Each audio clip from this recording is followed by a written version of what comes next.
The racist and corrupt cop sat there with a smug grin, arms crossed, confidence radiating off of him like heat from asphalt in the middle of summer. Beside him, the judge, his longtime friend and accomplice, leaned back in his chair, hammering down every objection, silencing every attempt to fight back, turning the courtroom into nothing more than a staged performance where justice had already been bought and paid for. But then, she stood up. Calm. Controlled. Her eyes locked on the officer with a look that made his grin falter, just a little. And then she dropped the bombshell, a revelation that didn't just shake the room, but brought everything crashing down around them. She wasn't just some woman they thought they could humiliate. She was a CIA agent. And suddenly, the game they thought they were winning had turned into a trap they had walked straight into.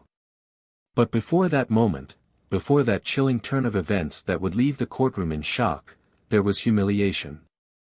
A brutal, public, soul-crushing humiliation. A moment where power was abused, twisted, and wielded like a weapon against someone who had done nothing wrong except stand on the wrong side of corruption. She had walked into that courtroom believing in justice, believing in the system, believing that the truth would be enough. She had evidence. She had facts. She had everything needed to expose the rot inside that police department. But they never intended to let her win. "You're not going to say another word in my courtroom," the judge spat, his voice laced with contempt, slamming his gavel down hard enough to shake the desk. "I don't care what you think you know. I don't care what so-called evidence you claim to have. You are done here." She wasn't done. But they wanted her to be. The officer smirked, leaned back, and tapped his badge with 2 fingers, as if that alone proved his superiority. "See, sweetheart, the thing about people like you." He tilted his head, his eyes dripping with condescension. "You think you can come in here, play lawyer, throw around some accusations, and we're supposed to take you seriously?" He laughed, and the sound of it burned as it bounced off the courtroom walls. "Let me break it down for you, nobody cares. Nobody cares what you have to say, nobody cares about whatever little folder of papers you got.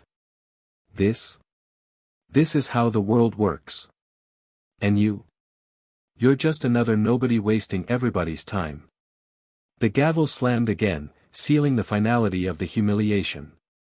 "Bailiff, remove her," the judge ordered, waving a hand dismissively. "She's finished." And just like that, it was over. The case, dismissed. The evidence, thrown out. Her reputation, tarnished. The people in the gallery, some shaking their heads, some murmuring, but no one standing up for her. The walls of that courtroom, the very place meant to uphold justice, had closed in around her like a cage. The officer stood, adjusted his belt, and took a slow step toward her as the bailiff grabbed her arm. He leaned in, his voice a whisper that only she could hear, but it cut deep. "Go home. Get over it. And next time, know your place." Her place. Her place. That humiliation, that moment of public degradation, wasn't just a loss, it was a message. A powerful, undeniable statement that the system was rigged, that justice was a game played by those in power, and that people like her weren't meant to win. She felt the weight of it pressing down, like shackles made of injustice and mockery. Every second that passed, every snide smile, every glance of indifference from those around her, it all carved itself into her mind like a wound that would never heal. But they didn't know who they were dealing with. Because while they walked out of that courtroom, laughing, celebrating, thinking they had won, she was already planning her next move. They thought they had buried her, thought they had humiliated her into silence. But they had made one fatal mistake. They underestimated her. And that mistake, it was about to cost them everything. But how? What exactly did she have planned? And when the truth came out, when that shocking revelation shook the entire courtroom, what would happen to the corrupt cop and his equally corrupt judge friend? One thing was certain. This time, they wouldn't be the ones walking away unscathed. At Plough of Twist, we stand firmly against racism, discrimination, and injustice in all its forms. This story isn't just entertainment, it's a powerful statement about resilience, justice, and the truth always coming to light. To every black viewer watching, know this: you are seen, you are valued, and your voice matters. Now, sit back and enjoy this thrilling story of payback, justice, and an unforgettable twist. If you like what we do, subscribe to the channel and turn on notifications for more incredible stories. Now, let's begin. There was a cold, suffocating weight in the air, one that settled deep in the bones and refused to let go. It wasn't just the weight of the room itself, with its high ceilings, polished wood, and the looming presence of the judge's bench. It was the weight of knowing that this place wasn't meant for people like her to win. The walls weren't built for justice, they were built for control. The people sitting in those rows, the ones dressed in suits and ties, nodding along to whatever the judge said, weren't there to listen to the truth. They were there to maintain order, an order that had been rigged from the very start. Imani Carter had known that walking into the courthouse that day. She had felt it with every step, every glance, every second of tense silence as she passed through the metal detectors, eyes trailing after her like she didn't belong. But she had walked in anyway. Because she had worked too damn hard, sacrificed too much, fought too long to just back down now. She had spent years believing that if she just followed the rules, if she worked harder than everyone else, if she proved herself over and over again, the system would have no choice but to acknowledge her. But that was a lie. A carefully crafted illusion meant to keep people like her playing a game that was already lost before they even stepped onto the field. She stood tall, her posture rigid, not because she was unaffected, but because she had trained herself to be. Every room she walked into was a battlefield, every conversation a negotiation, every interaction a test of whether or not she was allowed to exist in a space that had been built to keep her out. And this one? This one was the worst kind of test, the kind where no matter what she said, no matter what proof she had, she was never meant to win. The judge, Judge Raymond Calloway, sat with an air of untouchable authority, his narrowed eyes scanning her like she was an insect under a microscope.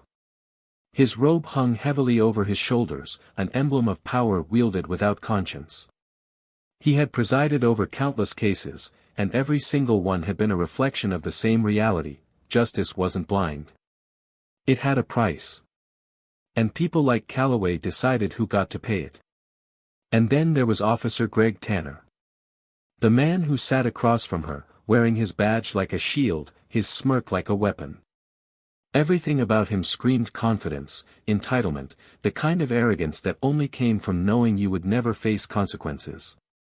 He wasn't just a cop, he was one of the department's untouchables, the kind of officer that had been protected for years, despite complaints, investigations, whispers of corruption.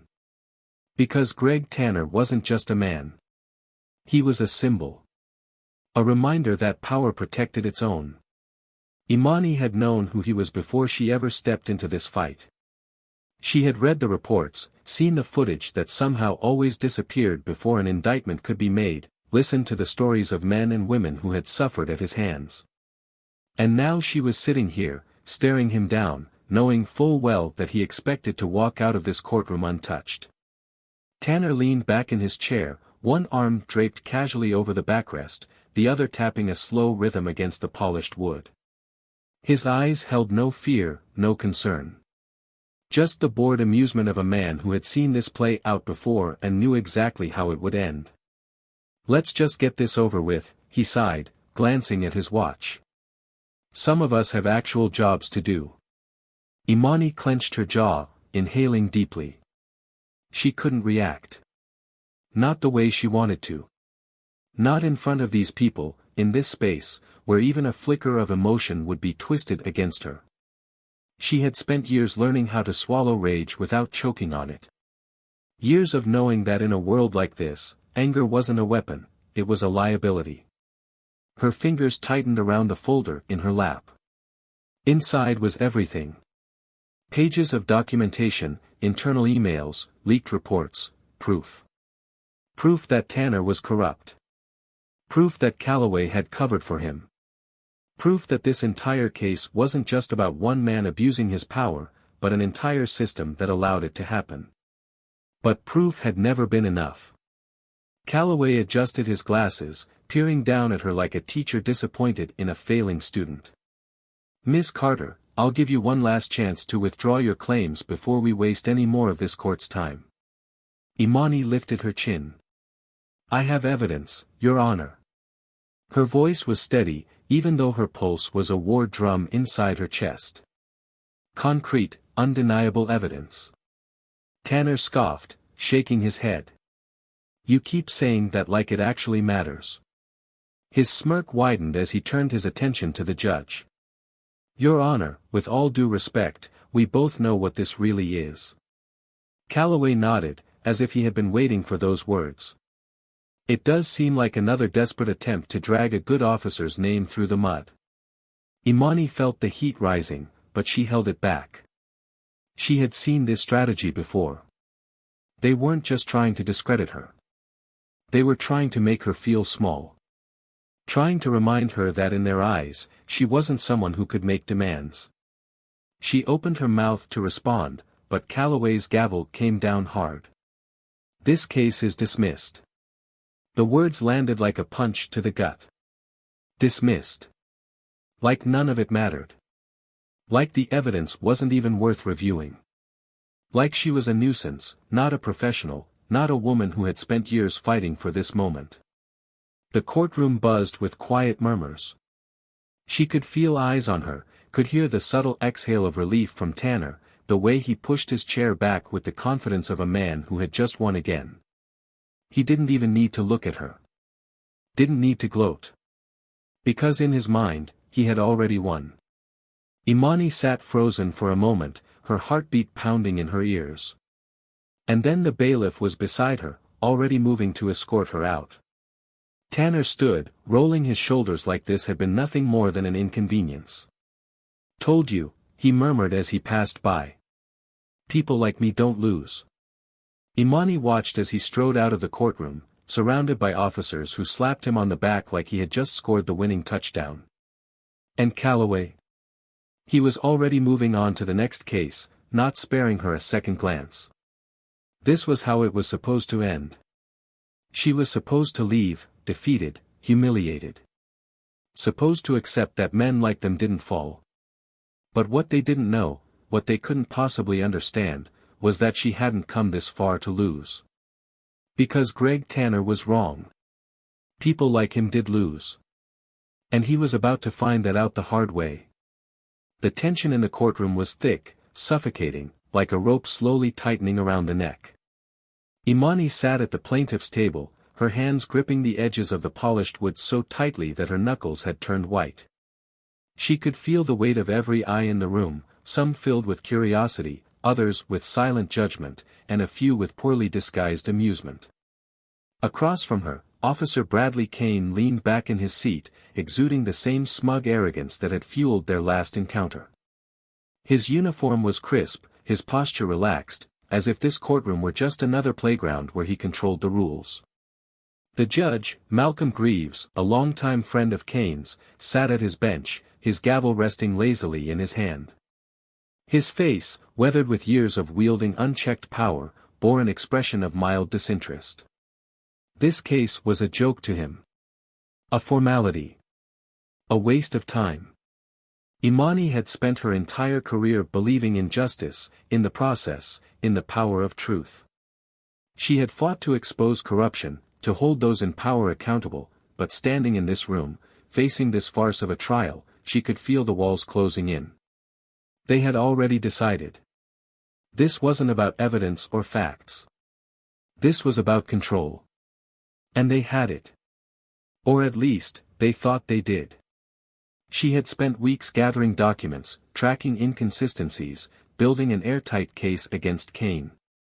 She had proof, surveillance footage that contradicted his reports, financial records that hinted at bribes, witness testimonies from victims too afraid to come forward until now. She had everything. But she also knew how deep the roots of corruption ran in this city, and Judge Greaves was sitting at the very core of it. The proceedings began, and just as she had expected, every single attempt she made to present her case was shut down. Every objection overruled. Every piece of evidence deemed inadmissible. Every witness intimidated before they could take the stand. She could feel the frustration clawing at her chest, could hear the barely concealed snickers from Kane's side of the courtroom, could see the way Greaves avoided looking at her as he effortlessly dismantled everything she had built. This wasn't justice. It was a performance, and she was the fool expected to play along. Then, the moment that made her stomach turn. The final insult. Kane leaned forward, locking eyes with her, his smirk widening. "You really thought you could win this, didn't you?" His voice was barely above a whisper, but the room was silent enough that she caught every syllable. "You thought you had a shot, thought you were gonna bring me down. But sweetheart, this isn't one of your law school debates. This is real life. And in real life, people like you don't win." She felt the heat rise in her chest, the burn of injustice, the fury that came with knowing that no matter how hard she fought, they had rigged the system against her. Greaves slammed the gavel, his tone cold and final. "This case is dismissed." Just like that. Dismissed. The words echoed in her head as the bailiff motioned for her to step away. As if she were the one in the wrong. As if she had no right to be here, demanding accountability. As if she had no right to justice. Kane stood, stretching, adjusting his belt. He walked past her, deliberately slow, just to let the weight of his victory settle in. Then he leaned in, his voice low and dripping with condescension. "Go home. Get over it. Next time, know your place." Her place. Her place. Something inside her snapped. She didn't flinch. Didn't move. Just stared ahead as Kane walked out, followed by his lawyer, followed by Greaves, who gave her one last uninterested glance before disappearing into his chambers. The courtroom emptied, murmurs of amusement and dismissal filling the air. Imani sat there, motionless. This wasn't defeat. Not yet. Because what Kane didn't know, what Greaves didn't know, was that they had just stepped into her trap. And soon, they were going to regret underestimating her. The next few days were a blur of calculation. Kane thought this was over. Thought she had given up. But Imani had spent too long playing by the rules in a system designed to break people like her. Now, she was about to change the game entirely. She started with the people closest to Kane. The ones he thought were untouchable. The ones he had secrets with. She didn't need to break the law to find them, she just needed to know where to look. The first crack came from an officer in his own precinct. Someone who had been on Kane's payroll but was tired of looking over his shoulder. It took only one conversation for the truth to start bleeding through the cracks. Then there was Greaves. A judge who had built his career on favors and cover-ups. Imani dug deep, peeling back the layers of his life until she found the pressure point. With every piece of information she uncovered, the web of lies that had protected Kane and Greaves for years began to unravel. They had thought they were untouchable. They had thought they could bury her. They were wrong. The night before she made her move, she stood in front of the courthouse, watching the lights flicker inside. Tomorrow, everything would change. Kane had humiliated her. Had made her feel powerless. Had made her question if justice even existed. Tomorrow, she would make him answer for it. What she had planned, what she had set in motion, would leave the entire courtroom in shock. Because tomorrow, Kane and Greaves wouldn't just face a case they couldn't dismiss. They would face the truth they had spent years hiding from. And this time, there would be no escape. The courtroom was packed. The air was thick with anticipation, the kind that made people shift in their seats, whisper under their breaths, and exchange knowing glances. Reporters lined the back wall, cameras at the ready, their lenses aimed at the defendant's table where Officer Bradley Kane sat, a confident smirk tugging at the corners of his mouth. Next to him, Judge Malcolm Greaves exuded the same arrogant assurance, his fingers tapping rhythmically against the bench as if he were already bored of today's proceedings. This was supposed to be a formality, another public performance where the corrupt system cleaned up its own mess without ever actually getting dirty. Kane had walked into this room certain that he would leave the same way he always did, untouchable. Imani sat across from him, her posture straight, her face unreadable. She had waited for this moment. Planned for it. Every detail, every thread, every strategic move, she had woven it all together so seamlessly that neither Kane nor Greaves had any idea that the floor beneath them was about to collapse. The judge cleared his throat, a look of feigned professionalism settling onto his face as he straightened his robe. Before we begin, let me remind everyone that I will not tolerate any disruptions or baseless accusations in my courtroom. If at any point I deem this case to be without merit, I will have no choice but to dismiss it. Kane chuckled softly, shaking his head. His lawyer leaned over, whispering something to him, but it didn't matter. Kane wasn't listening. Why would he? He had won this before it even started. Imani rose, her heels clicking against the polished floor as she approached the center of the room. The way she moved, calm, deliberate, unshaken, made Kane's smirk falter for just a second. He masked it quickly, but she caught it. She let the silence linger before speaking, letting the weight of what was about to happen settle into the room. Then, finally, her voice cut through the tension, steady and composed. Your Honor, I have a few preliminary matters to address before we proceed. Greaves let out a sigh, leaning back. If this is another attempt to submit evidence that has already been ruled inadmissible, save your breath. I'm not going to entertain, Imani cut him off. Actually, Your Honor, I'd like to call a witness to the stand. Kane frowned. What witness? There are no witnesses. Imani turned her gaze on him, unwavering. You'd be surprised. The doors at the back of the courtroom swung open, and a man stepped inside. The murmur in the room erupted instantly. A uniformed officer, a man from Kane's own precinct, walked down the aisle, his face pale, his hands clenched into fists at his sides. Kane sat up straighter. His smirk was gone. What the hell is this?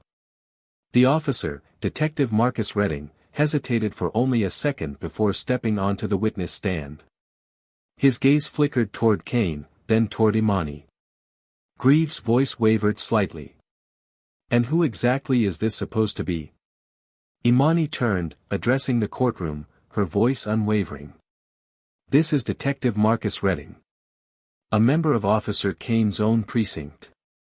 And today, he has something to say. The judge's face tightened, but he nodded reluctantly. Proceed. Redding licked his lips, visibly nervous. Then, after a deep breath, he spoke. I was part of the cover-ups. The falsified reports. I saw Kane plant evidence, threaten witnesses, take money from dealers he was supposed to be arresting. I stayed quiet because I was scared. Because that's what we were taught. You don't go against Kane. Kane shot out of his seat. This is bullshit. He's lying.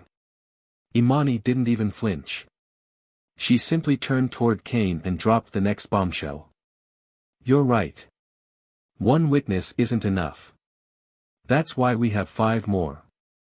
The courtroom exploded.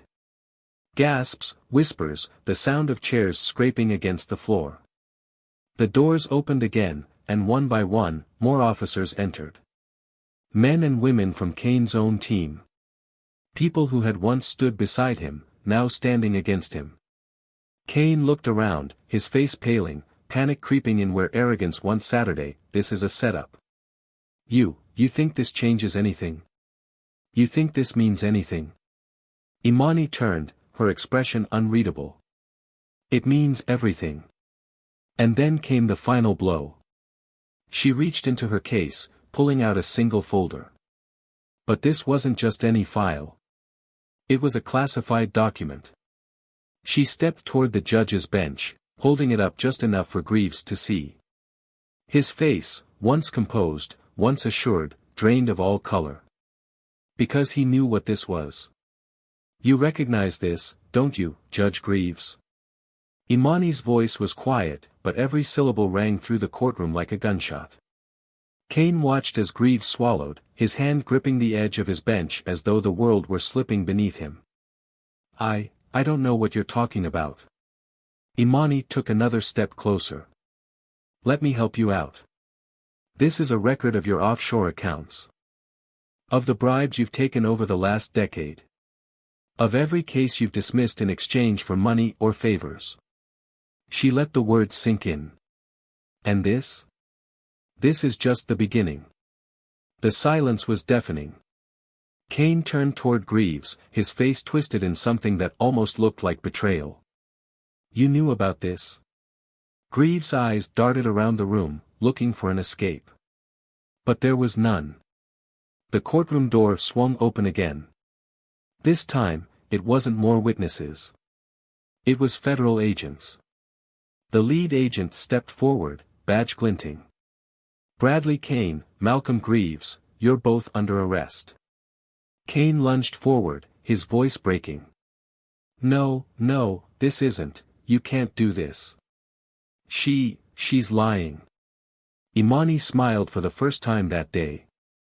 And then she said the words that shattered everything. "I'm not lying, Officer Kane. And you should have done your homework before you tried to silence me." She took a slow breath, then dropped the last bombshell. "Because I work for the CIA." The room erupted. Cameras flashed, reporters scrambled, people stood, voices shouting over one another. Kane's mouth opened, then closed, his mind struggling to process the catastrophic miscalculation he had made. He had tried to bury the one person who had the power to burn everything he built to the ground. And now, he would pay the price. The courtroom had become pure chaos. Voices collided, overlapping in waves of disbelief, shock, and rage. Reporters scrambled to capture the moment, flashes from cameras creating sharp bursts of white against the walls. Spectators stood, some gasping, others murmuring in stunned realization. The sound of chairs scraping against the polished floor filled the space, as people shifted, unable to remain still after what had just been revealed. Officer Bradley Kane sat frozen, his breath shallow, his pulse hammering in his ears. His brain refused to process the words that had just left Imani's lips. CIA. She was CIA. The same woman he had mocked, humiliated, dismissed as nothing more than an overconfident nobody. The same woman whose case he had laughed off, whose evidence he had so easily crushed. She had outplayed him.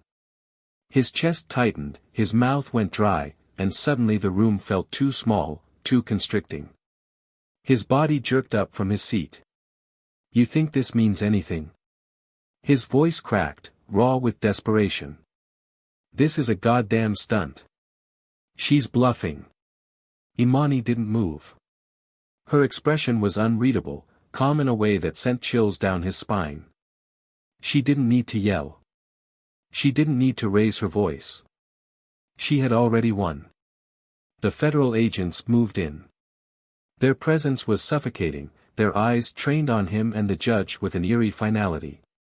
Kane's eyes darted around the room, searching for Greaves, for some kind of lifeline, but what he saw sent a fresh wave of panic surging through him. Judge Malcolm Greaves was falling apart.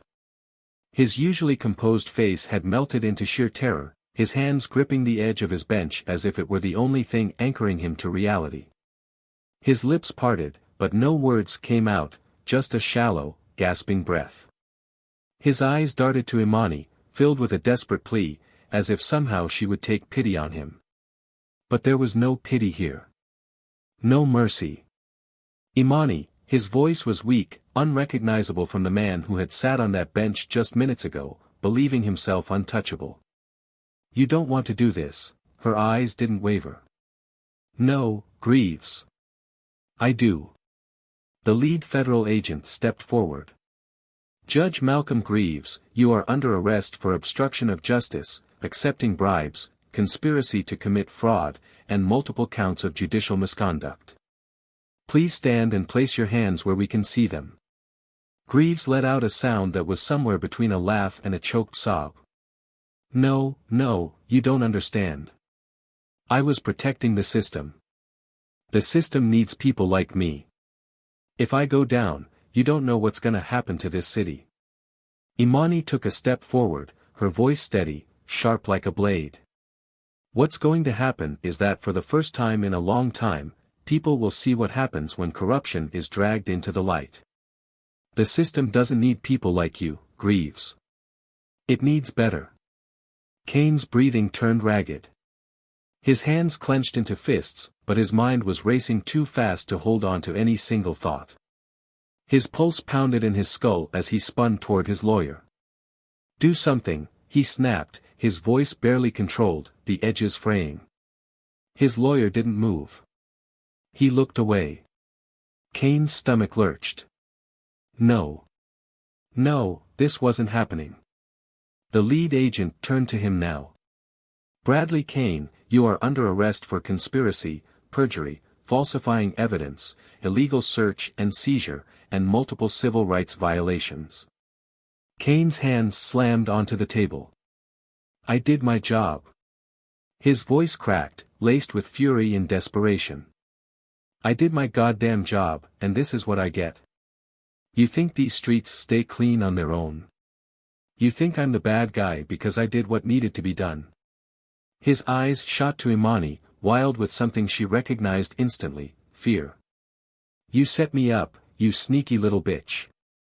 You set me up. Imani didn't blink. No, Kane. You set yourself up. Kane's chest rose and fell in erratic bursts, sweat beading at his temples. He shook his head, disbelief coating every fiber of his being. This wasn't real. This wasn't happening. He had always been the one in control. The one who walked free. The one who could do anything and never suffer the consequences. But now he was staring at men in suits with badges bigger than his. Now, the cameras weren't watching him as a hero. Now, the system he had relied on to protect him was feeding him to the wolves. His knees nearly buckled. Imani, listen, Greaves tried again, voice shaking. Whatever you want, money, power, a position, you can have it. Just don't do this. She tilted her head slightly. You really think this is about a deal, Greaves? After everything you've done? Everything you've buried? You and Kane have spent years destroying lives, treating the law like your own personal game. People like you never think the rules apply to you. Until they do. A shudder ran through Greaves. He could feel it now, the power shift. The authority he once had slipping from his fingers like sand. The weight of his sins pressing down on him all at once. Kane's fists clenched. His breathing was erratic, his entire body trembling. His mind screamed at him to fight, to do something, but there was nothing left. No escape. No favors left to call in. No one coming to his rescue. The judge was finished. His own colleagues had turned against him. The press had seen it all. He was staring at the end of the line, and he knew it. He knew it. One of the officers stepped forward, cuffs glinting in the light. Turn around, Kane. Kane's lips parted, but he said nothing. Now. For the first time in his career, Bradley Kane felt powerless. Slowly, his hands lifted. He turned. The cold bite of steel clicked around his wrists. The weight of it crushed him. Greaves let out something between a whimper and a gasp as his own hands were wrenched behind his back. The two men who had walked into this courtroom thinking they were gods were now just criminals in handcuffs. The reporters were relentless, microphones shoved forward, cameras rolling, capturing every second, every twitch, every fragment of humiliation. Imani exhaled slowly, her chest rising and falling as she finally let herself process what was happening. This was it. Justice. Real, tangible, undeniable justice. Kane looked back at her one last time, his face twisted in something between fury and disbelief. As if even now, he couldn't understand how this had happened. Imani met his eyes. And then, finally, she smiled. The aftermath of the courtroom's collapse was like the fading echo of a gunshot, reverberating, lingering in the air, impossible to ignore. Even as Bradley Kane and Malcolm Greaves were hauled away in handcuffs, their faces pale and hollowed by the weight of their downfall, the room remained frozen in a state of stunned disbelief. The reality of what had just occurred hadn't fully settled in yet, not for the reporters scrambling to make sense of the chaos, not for the officers watching one of their own dragged out like a criminal, and certainly not for Kane himself, who still looked as though he were trying to convince himself that this was all some kind of fever dream. Imani remained seated at her table, still, composed, controlled, but inside, her pulse was a steady drumbeat of adrenaline and catharsis. She had imagined this moment in 100 different ways, replaying it in her mind like a strategist preparing for war, but nothing compared to the reality of it. The taste of justice wasn't just sweet, it was sharp, potent, something she could feel burn through her veins. This wasn't just about Kane. It wasn't just about Greaves. It was about every single person they had crushed under the weight of their corruption. Every innocent life ruined, every voice silenced, every injustice swept under the rug. And now? Now the rug had been ripped away. The weight of what she had done pressed against her chest, not in doubt, not in regret, but in magnitude.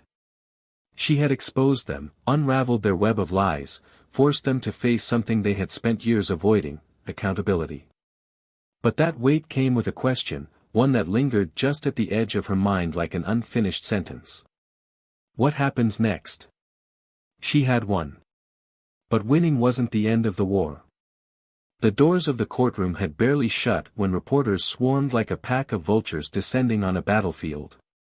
Microphones were shoved toward her, cameras flashing so brightly she could feel the burn of artificial light against her skin.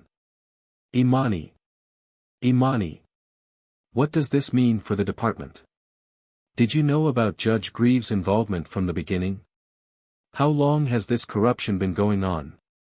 Do you think the city can recover from this? The questions came like bullets, rapid fire, relentless. Imani didn't flinch. She had expected this. Welcomed it. She wanted the world to see, to understand, to witness the truth in broad daylight, no longer hidden behind courtrooms or closed doors. But she also knew this wasn't the time to speak. Not yet. There was still work to do. I have no comment at this time, she said, her voice measured, unwavering, commanding.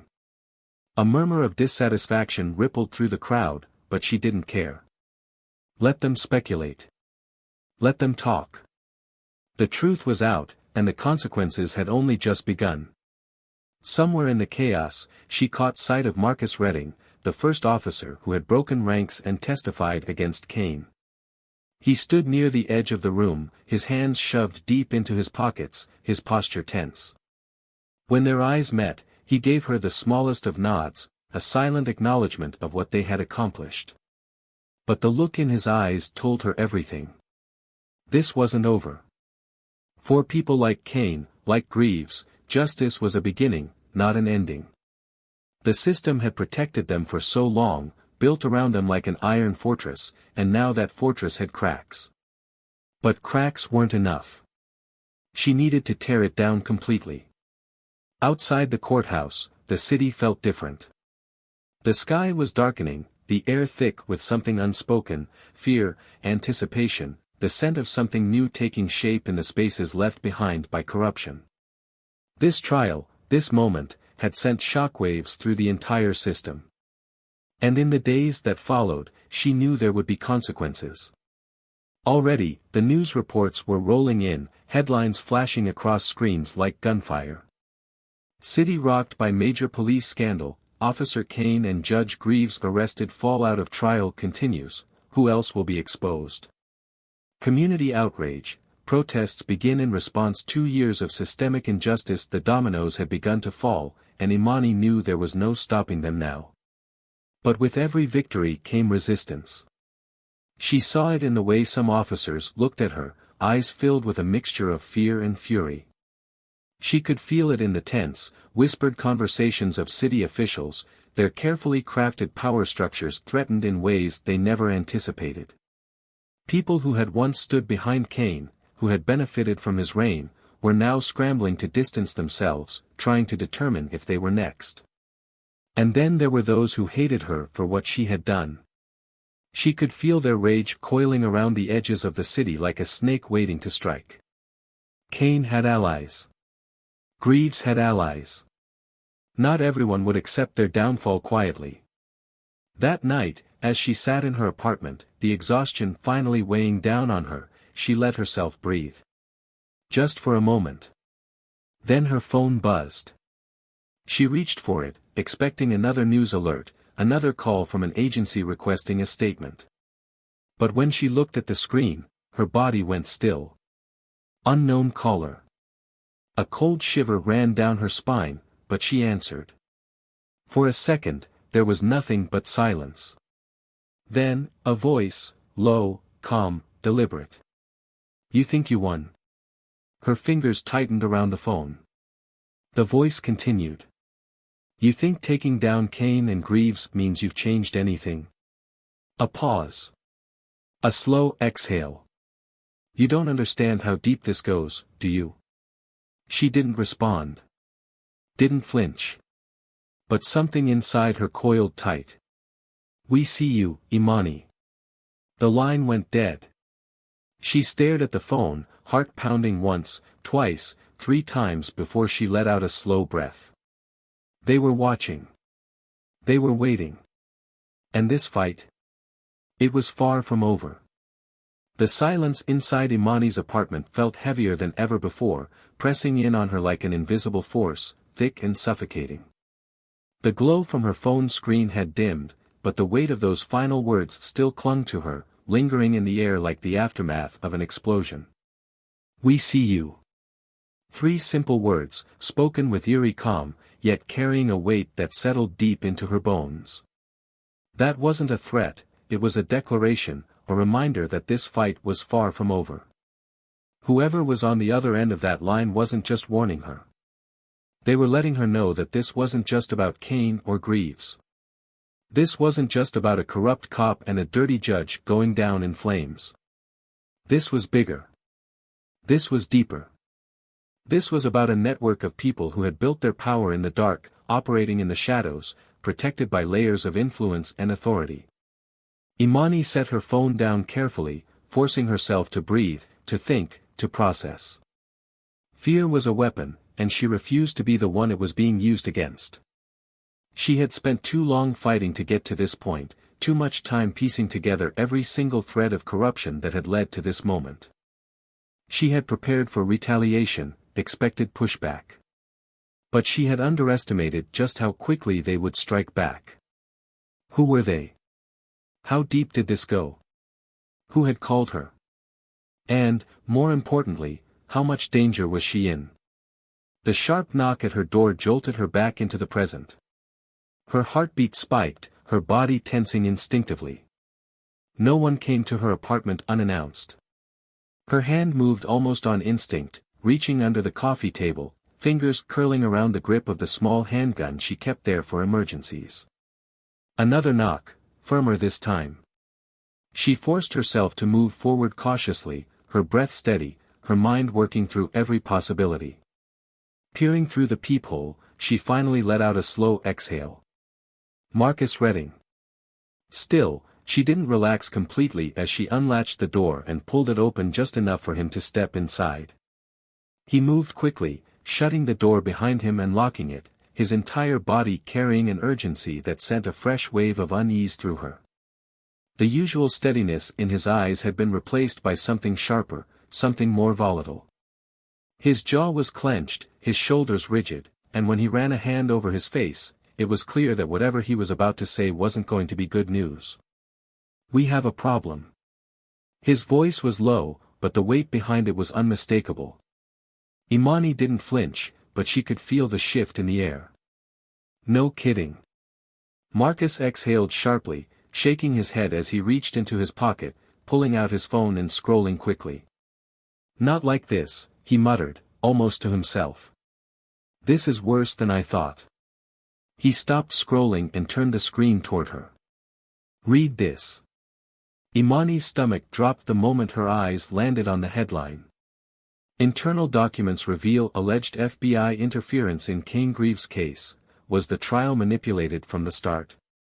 The words felt like a slap, sharp and deliberate. They weren't just going after Kane and Greaves anymore. They were going after her. She snatched the phone from Marcus, scanning the article with laser focus. The article wasn't just about the trial, it was about her. It painted her as a federal plant, someone sent in with an ulterior motive, someone who had used the system against itself. It twisted her into a villain, someone who had orchestrated the entire downfall of Kane and Greaves for her own personal gain. Imani forced herself to breathe, to push past the immediate shock and fury rising in her chest. They were flipping the narrative. "They're trying to rewrite history," she said, her voice eerily controlled. Marcus nodded, his expression tight with frustration. "Yeah. And they're doing it fast. They're making it look like you weren't after justice, you were after control. That you set all of this up, manipulated the case, made sure Kane and Greaves went down so you could, what? Advance your own career. Take out people you had a personal vendetta against." He shook his head in disbelief. "They're spinning you as some kind of rogue operative. Someone with a hidden agenda." Imani set the phone down, processing, calculating, adjusting. "They want people to doubt everything," she murmured, almost to herself. "They can't erase what happened in that courtroom, they can't undo the evidence, but they can make people question it." Marcus exhaled, nodding. "They're making it look like Kane and Greaves were just the tip of the iceberg. Like you were running the whole thing from the inside, pulling strings, making sure everything fell into place. They're making you the villain." Imani looked up at him, her expression unreadable, her mind already 5 steps ahead. "Who's behind it?" Marcus hesitated, his jaw tightening. "I don't know yet. But I know this, whoever made that call to you. They're part of this."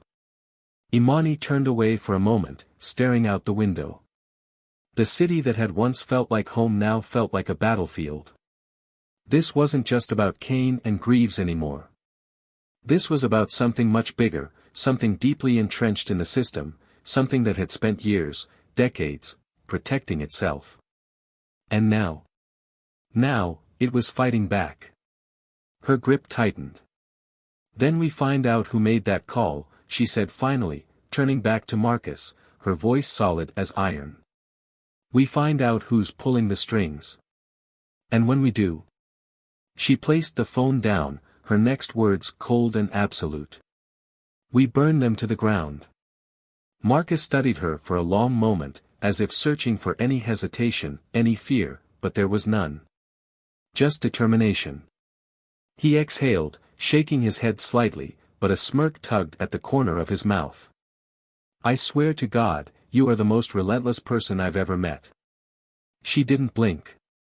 "That's why we're still alive." His smirk faded, and for a moment, there was a beat of silence between them, thick with everything unspoken. Then he nodded, stepping back toward the door. "All right. I'll start digging." "You."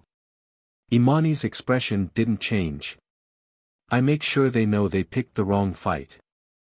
Marcus let out a low breath, running a hand over his face. "Yeah.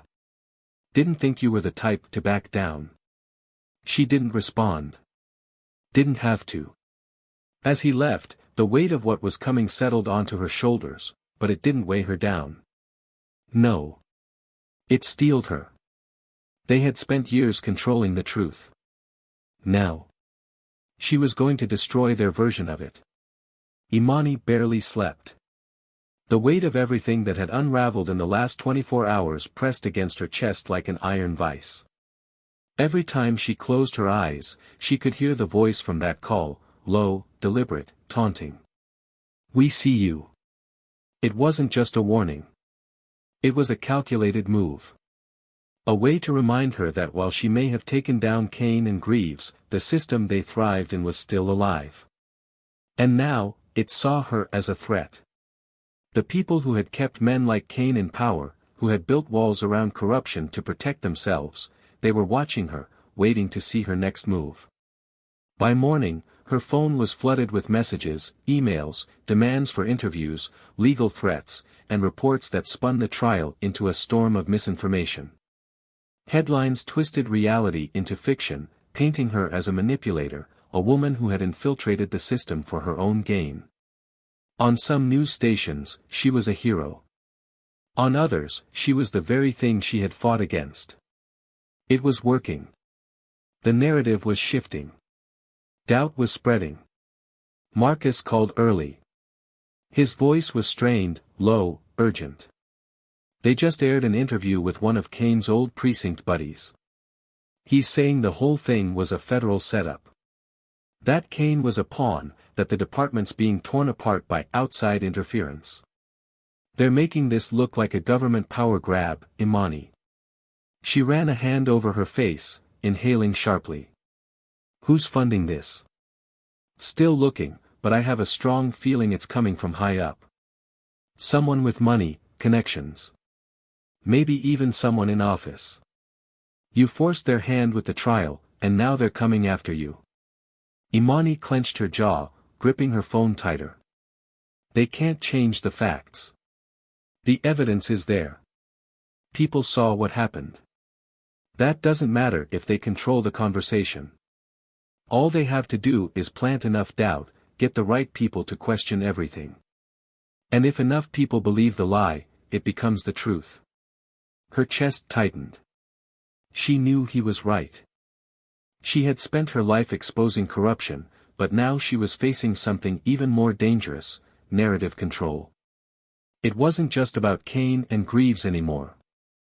It was about making sure people never believed another case like this again. If they could discredit her, then every future attempt at justice would crumble before it even started. She exhaled, slow and controlled. Then we get ahead of them.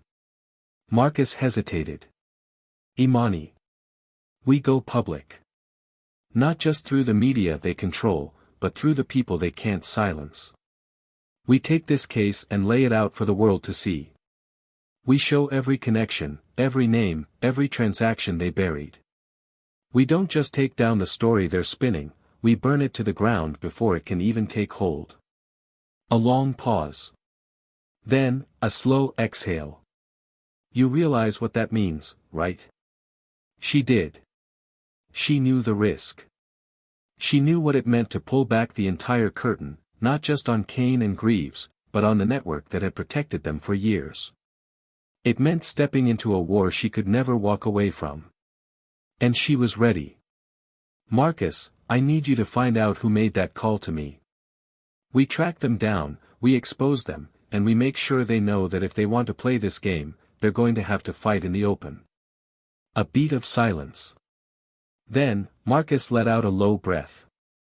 All right. I'll start digging. But Imani? She waited. Be careful. You've already made yourself a target. Don't let them turn this into something you can't control. She swallowed hard, staring out the window, watching the city move beneath her. They're the ones who lost control, Marcus. They just don't know it yet. By midday, the first counterattack was in motion. Imani had spent years building connections in places most people didn't think to look. Lawyers, journalists, whistleblowers, people who had spent their lives fighting against the same system she had just exposed. And now, they were rallying behind her. She sent out everything she had. Unedited footage from the trial. Financial documents proving Greaves' corruption. Testimonies from officers who had finally broken their silence.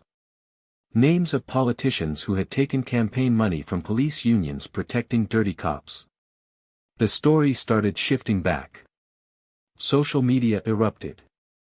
Hashtags flooded the internet. People started demanding investigations into the people behind Kane. Public officials were forced to issue statements, distancing themselves from the case. Protests began forming outside the courthouse, outside the mayor's office. The system that had tried to erase her was now being forced to defend itself. But Imani knew better than to think this was over. Late that night, her phone buzzed again. Unknown number. She let it ring. Let it ring again. Then she picked up. Silence. Then, the same low, calculated voice from before. "You're making a mistake." Imani's grip tightened around the phone, but her voice remained steady. "Funny. That's exactly what I was about to tell you." A soft chuckle. "You don't know what you're dealing with. Kane and Greaves were nothing. You exposed them, and look what happened. Now imagine what happens if you keep going." Imani's heart pounded, but she refused to show fear. "I don't have to imagine. I already know." A long pause. Then, a shift in tone, colder, sharper. "Walk away, Imani." She smiled, even though they couldn't see it. "You called me just to say that? Sounds like someone scared." Silence. Then, a soft sigh. "This is your last warning." The line went dead. Imani stared at the phone, exhaling slowly. They were scared. They wouldn't be making calls like this if they weren't. They were losing control. And that meant she was doing something right. Imani had spent years fighting battles she wasn't sure she could win, but this? This was different. This was the moment she had been preparing for, the moment she had forced into existence. No one had handed her justice. No one had allowed her to win. She had taken it. And now, the people who thought they could rewrite the truth, silence her, erase everything she had exposed, they were the ones scrambling, desperate, realizing that no matter how powerful they were, they had underestimated the one thing they could never control. The truth. Bradley Kane sat in a cell, a shell of the man he had once been. The arrogance, the power, the certainty that he was above everything and everyone, all of it was gone. The uniform that once gave him power had been stripped away, replaced with the reality of what he had become. His trial was over. The guilty verdict had come swiftly. But his punishment? That was just beginning. He wasn't going to some private, protected facility where corrupt officers went to serve light sentences. No, he was thrown into the same prison where many of the people he had put behind bars were waiting for him. And now, for the first time in his life, he was powerless. The guards barely looked at him. The other inmates? They recognized him immediately. They remembered his name. His face. They remembered what he had done. He had spent his career terrorizing people, brutalizing communities, thinking there would never be consequences. But now? Now, he was just another prisoner. Another man waiting to see how long he could survive in a place full of the people he had destroyed. Malcolm Greaves had fallen just as hard. His name had been dragged through every headline, every investigative report. The man who once sat on a throne of power, deciding the fates of others with a wave of his gavel, now had no power left to wield. His arrest had been the first of many. As more evidence surfaced, as more names were exposed, it became clear that he had been part of something even larger than anyone had realized. The network of corruption stretched far beyond him, beyond Kane, beyond the courtroom. But Greaves? He had been one of its pillars. And now that pillar had crumbled. Disbarred. Indicted. Facing decades in prison. The last time Imani saw him, he looked like a man who had aged 20 years in a matter of weeks. His once polished appearance was gone, his hair graying, his face gaunt with stress and the weight of knowing that his life was over. He had tried to fight, to bargain, to cut a deal, but no one was willing to protect him anymore. The people who had once benefited from his power had abandoned him the moment he became a liability. He was alone. And soon, he would be locked away, just like Kane. But even with their fall, Imani knew the war wasn't over. She had won this battle, but corruption didn't die in a courtroom. It was still out there. Lurking. Waiting. And now, she was a marked woman. The people who had tried to silence her. They weren't gone. They were watching, waiting for her to make a mistake. But they had already failed once. And she wouldn't give them another chance. She didn't run. She didn't hide. Instead, she stepped forward. The moment Kane and Greaves were sentenced, she launched something bigger, an investigation that wouldn't stop where the trial had ended. With Marcus and a team of dedicated whistleblowers, she dug deeper, exposing the entire network that had allowed corruption to thrive. Every name, every document, every secret was dragged into the light. And when the public saw the full scale of what had been happening, they didn't turn away. They fought. Protests erupted across the city, demanding accountability, demanding real change. Politicians who had once ignored the problem were forced to act. Laws were rewritten. Policies were changed. And for the first time in a long time, justice wasn't just a word. It was something real. Imani didn't stop. She couldn't. This was her fight. They had tried to humiliate her, destroy her, silence her. But instead, she became the most powerful force they had ever faced. This story isn't just about corruption. It's not just about a bad cop or a dirty judge. It's about power. Who has it? Who abuses it? And what happens when the people who are supposed to be powerless decide to fight back? How many times have we seen this? How many times have we watched people like Kane walk free, protected by the system they helped create? How many times have people like Greaves sat in courtrooms, making decisions that ruin lives, knowing they'll never face consequences themselves? But what happens when justice actually wins? What happens when the truth is stronger than the lies? Maybe that's the real question. Because power doesn't just disappear. It moves. It shifts. It tries to rebuild itself in the shadows. And the only way to stop it is to never stop fighting. So what do you think? Was this justice? Or was this just the beginning of something bigger? Let me know in the comments.